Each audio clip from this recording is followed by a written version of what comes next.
எல்லாருக்கும் வணக்கம். நான் உங்கள் அர்ச்சனா தாமரைக்கணி. நான் இப்போ உங்களுக்கு சொல்ல போகிறது ஒரு சுவாரஸ்யமோ ஒரு ஆச்சரியமோ நிறைந்த ஒரு விஷயந்தான். அது என்னன்னு பார்த்துடலாமா? நம்பர் 1, வீட்டில் குளவி கூடு கட்டினா நல்லதா கெட்டதா? நம்பர் 2, அப்படி வீட்டில் குளவி கூடு கட்டுறதுக்கு என்ன காரணம்? இதை தெரிஞ்சுக்கலாமா? வீட்டில் குளவி கூடு கட்டினா நல்லதுன்னு தான் சொல்கிறாங்க.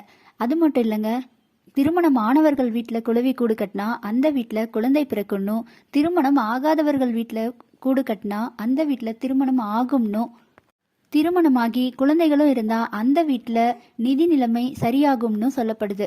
சரி, இப்போ இதுக்கான சயின்டிஃபிக் ரீசனை பார்த்துடலாமா? குளவி எல்லா இடத்துலையும் கூடு கட்டாது. அதுக்கு நல்ல காற்றோட்டமான வசதி இருக்கணும்.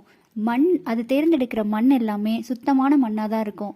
எதுக்காக அப்படி கட்டுதுன்னா, அதோட இனப்பெருக்கத்துக்கு தேவையான காற்றோட்ட வசதியும் தூய்மையான இடமாவும் இருந்தால் மட்டும்தான் அந்த இடத்துல கூடு கட்டும். அது மட்டும் இல்லை, தமிழில் குளவி அப்படின்னா குழந்தைன்னு ஒரு அர்த்தமும் இருக்குது. எந்த வீட்டில் குளவி கூடு கட்டுதோ அந்த வீட்டில் கண்டிப்பாக குழந்தை பிறக்குன்றது ஒரு நம்பிக்கை. இதை நான் பர்சனலாகவே எக்ஸ்பீரியன்ஸ் பண்ணியிருக்கேன். எங்கள் வீட்டில் 3 முறை இந்த மாதிரி நடந்திருக்கு. அதில் 2 தடவை குழந்தையும், ஒரு முறை சுப நிகழ்ச்சி, அதாவது கல்யாண நிகழ்ச்சியும் நடந்திருக்கு. உங்களுக்கும் இந்த மாதிரி நடந்திருக்கா இல்லையான்னு கமெண்ட் பாக்ஸில் சொல்லுங்கள். இந்த வீடியோ உங்களுக்கு பிடிச்சிருந்தா நம்ம ஏடிஎஸ் ஹாப்பி வேர்ல்டு சேனலை சப்ஸ்கிரைப் செய்து கொள்ளுங்கள். நன்றி.